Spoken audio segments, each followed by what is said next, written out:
ليس البر أن تولوا وجوهكم قبل المشرق والمغرب ولكن البر من آمن بالله واليوم الآخر والملائكة والكتاب والنبيين. میں بھی ایک زمانے میں اس پر کچھ متردد سا ہوتا تھا، کچھ سوچتا تھا یہ نیکی کا تعلق تو ہم عمل سے سمجھتے ہیں، یہاں ایمان کی بحث کی کیا ضرورت ہے؟ ایمان تو ایک باطنی حقیقت ہے، نیکی جو ہے وہ ایک ظاہری خارجی حقیقت ہے. لیکن پھر سمجھ میں آیا کہ اصل نیکی وہ نیت ہے جس کے ساتھ وہ کام کیا جا رہا ہے. اگر خیرات بانٹی جا رہی ہے، جھگیوں میں جا کر نہلے کچیلے بچوں کو گود میں لے کر اپنی سفید اشکروں کو بھی خراب کیا جا رہا ہے، اور معلوم ہے کہ یہ اس لیے کر رہا ہے کہ آئندہ الیکشن میں کھڑا ہونا ہے، تو کوئی ہے جو کہے گا کہ یہ نیکی ہو رہی ہے؟ کام تو بظاہر بڑی نیکی کا کام ہے. نیکی کے لیے شرط اول اللہ پر ایمان ہے،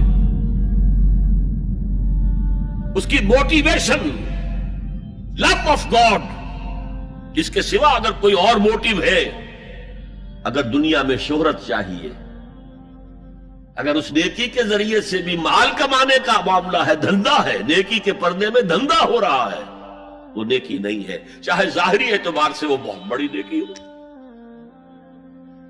تو سب سے پہلا مسئلہ نیت کا ہے، نیت کا ہے، نیت کا ہے.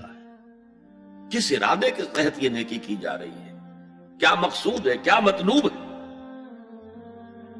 چنانچہ نوٹ کیجئے، اکثر محدثین نے اپنے جو مجموعے مرتب کیے احادیث کے، ان میں پہلی آیت کون سی، پہلی حدیث کون سی لاتے ہیں؟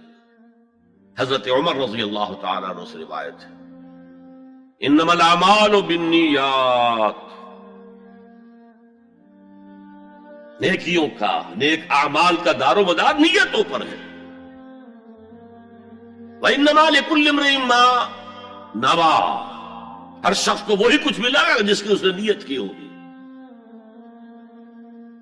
فَمَنْ كَانَتْ هِجْرَتُهُ إِلَى اللَّهِ وَرَسُولِهِ فَهِجْرَتُهُ إِلَى اللَّهِ وَرَسُولِهِ. جو کوئی ہجرت کر رہا ہے، مکے میں گھر بار چھوڑ کر جا رہا ہے، اپنے وطن کو ترک کر کے جا رہا ہے مدینے کی طرف، صرف اللہ اور رسول کے لیے، اس کی ہجرت اللہ اور اس کے رسول کے لیے.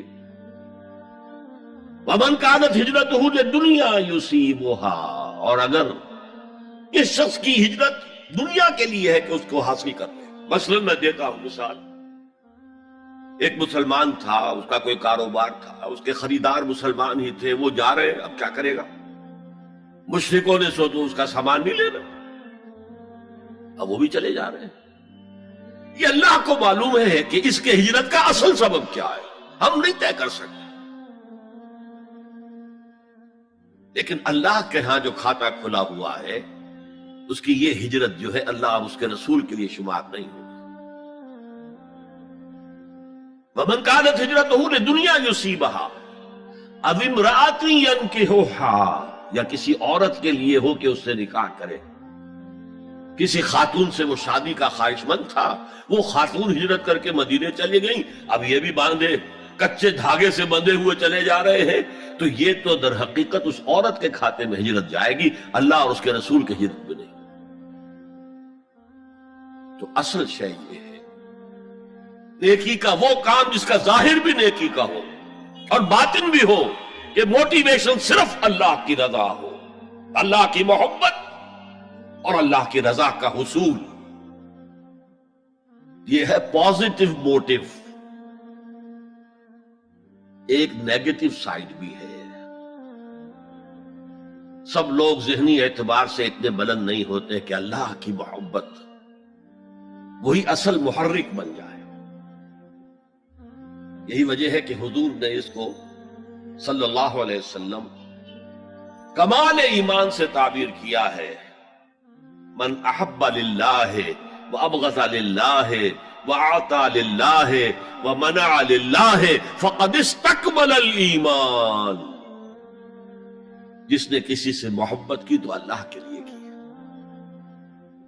کسی سے نفرت اور بغض رکھا تو اللہ کے لیے رکھا کہ اللہ کو اس سے نفرت کرنا پسند ہے، اور کسی کو کچھ دیا تو اللہ کو خوش کرنے کے لیے دیا، اور کسی سے کچھ چیز روکی تو صرف اس لیے کہ اللہ کو اس کا روکنا پسند ہے، تو اس شخص نے اپنے ایمان کی تکمیل کر لی۔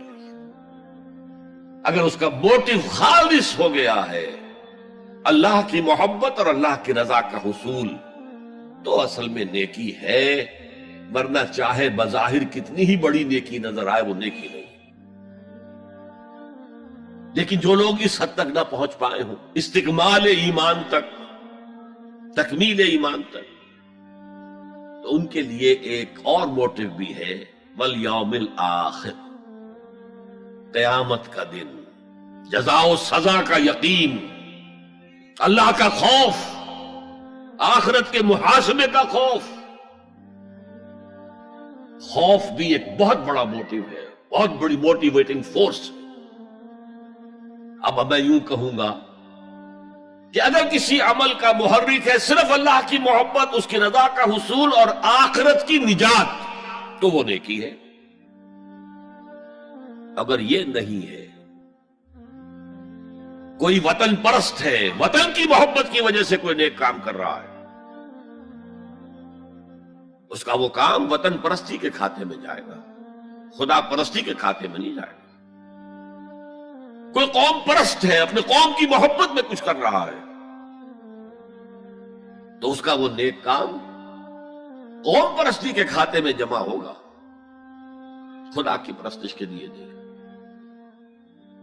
یہ ہے موٹو کا فرق، اور یہ ہے موٹو کی اہمیت، اور اس کا تعلق ہے ایمان باللہ اور ایمان بالآخرہ سے۔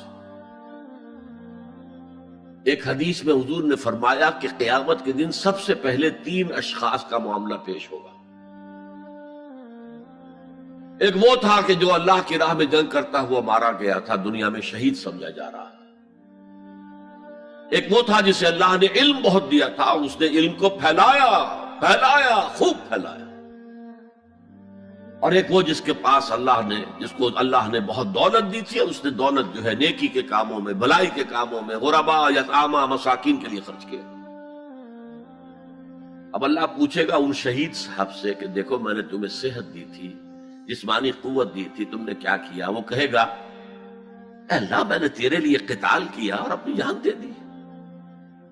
اللہ فرمائے گا کذبتا، تو نے جھوٹ بولا، انک قد قاتلت لأن یقال جریء، تو نے تو اس جنگ میں حصہ لیا تھا اس لیے کہ تیری شجاعت کا ڈنکا بج جائے، تیری جرات کی شہرت ہو جائے۔ وقد قیلا، وہ کہا جا چکا، اب یہاں تمہارے لیے کچھ نہیں ہے۔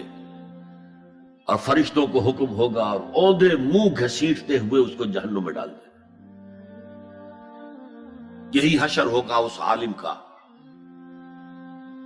تو نے وہ نیکی کا کام کیا تھا، لأن یقال عالم، کہا جا چکا دنیا میں، ڈنکا بج چکا تمہاری شہرت کا۔ اب اس میں نوٹ کیجئے، اگر کسی عالم کے علم کا ڈنکا بج جائے، اس کی اپنی نیت وہ نہیں تھی تو اس کے اندر کوئی خرابی نہیں ہے۔ یہاں معاملہ نیت کا ہے۔ اگر نیت یہ ہو کہ میرے علم کی شہرت ہو جائے، میرے ہاتھ چومے جائیں،